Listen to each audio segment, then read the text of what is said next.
Over the last decade, millions of suburban homeowners have turned their roofs into personal power plants, capturing the financial rewards of solar energy.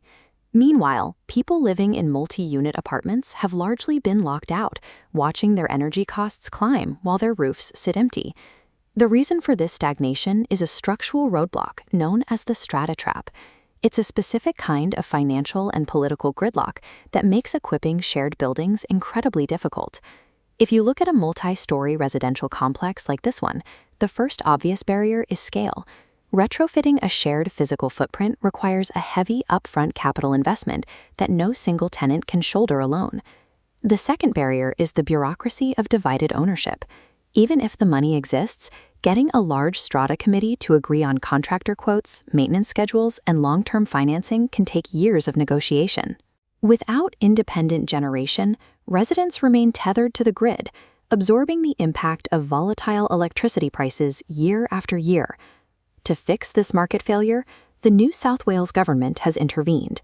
This is the Solar for Apartment Residents, or SOAR, grant, a financial rescue package specifically targeted at strata properties in this jurisdiction.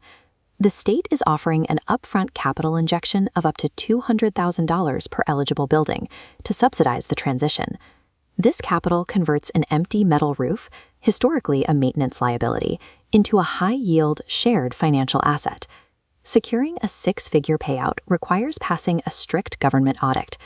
We can look at this logic tree to see exactly how a building qualifies through three main pathways. Following the first branch, the physical parameters are straightforward.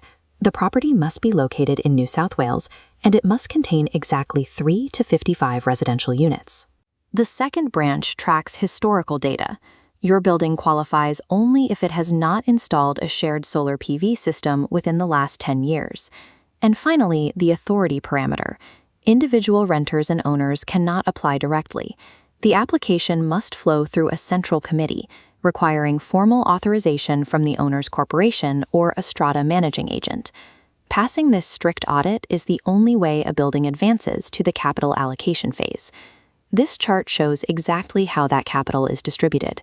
Here we have the standard subsidy tier, where the government covers exactly 50% of eligible project costs, capped at a maximum of $150,000 per building. But there is also a boost tier. As the chart adjusts, you can see that for buildings located in selected lower-income postcodes, the government covers 80% of the total project cost, capped at $200,000. That specific allocation is earmarked strictly for core infrastructure: shared rooftop PV panels, solar inverters, smart meters, professional engineering, and the labor needed to install them. But there are rigid exclusions. Any funds directed towards solar batteries, EV chargers, or general roof repairs will void the funding entirely. Knowing the rules is one thing, but actually securing the cash introduces a heavy execution risk. Committees often fail because they submit non-compliant paperwork or provide quotes missing tender-grade requirements. Because the application process is rigorous, leveraging professional consultants like Strata Energy Services or Austar Solar is critical. They manage the documentation, ensure technical compliance with the state's strict guidelines, and navigate the complex committee politics required for approval.